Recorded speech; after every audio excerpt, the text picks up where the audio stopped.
guys, hope you had a great week so far. It's been an exciting week in news, and I was thinking about the theme for this week's summary, and it came to me while I was staring into the refrigerator, which is something I do often. I don't know about you, but I have things in my refrigerator that should have been thrown out months ago, and I don't know what happens. Something is always growing in the back of our refrigerator, and it's because I did not pay attention to the expiration date.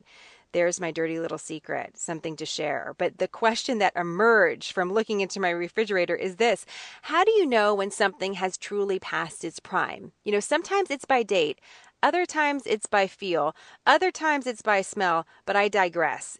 Here's a few news items this week that definitely raise the question about expiration dates and news items perhaps being past their prime. Let's start with the American economy. You know, some have said mining and manufacturing, those two industries have passed their prime, that the new economy would never include these sectors. Well, guess what? Both industries showed job gains in the latest jobs report.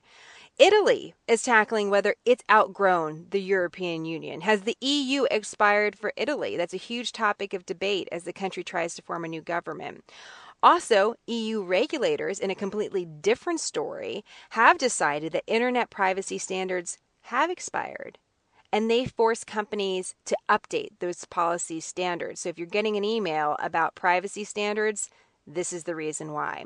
Also, a headline that's way past its prime, a little stale, a little sour. Have you seen this one about the U.S. government losing children after they arrived illegally at the border? It's not exactly what it seems. That headline is very misleading. You should check out smarternews.com for a more thorough explanation. Other stories, though, have major lasting power, right? The Ford Mustang. It just is always relevant. It has survived massive vehicle cuts by the automaker because of the emotional connection, Ford says, that American consumers have to it. Disney World continues to challenge and captivate, as we learned in our new Smarter travel feature. We definitely love Dr. Daria's trip there and all of her awesome tips. And speaking of someone with major lasting power, Mr. Rogers. Mr. Rogers still makes us feel nostalgic 5 decades later. It's amazing. And one of the things we were looking at is what happened with Mr. Rogers in 1968, the year he debuted. You know, he was able to talk to children about race and divorce, these taboo topics that no one was talking about with kids. And it was such a full year in our nation.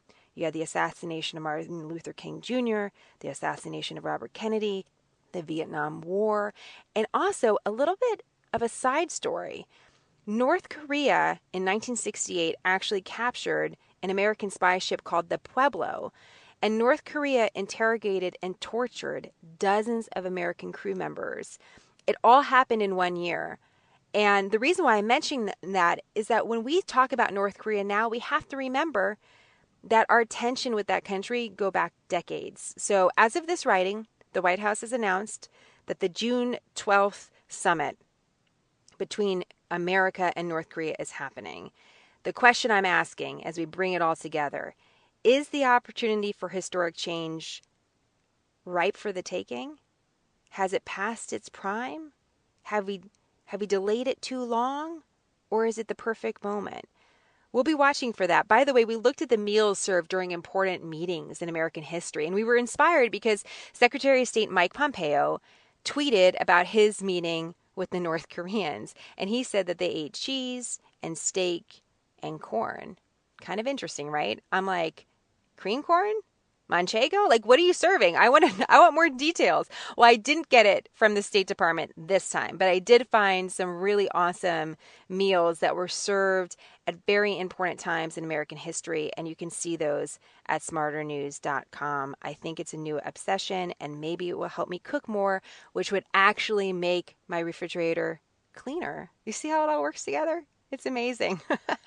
Check out our summary for some fun numbers you should know and an awesome photo of a Smarter News reader in Positano, Italy. Speaking of adventures, we're definitely on one together. Thank you so much for joining us here at Smarter News. We can't wait for next week. I'll talk to you then.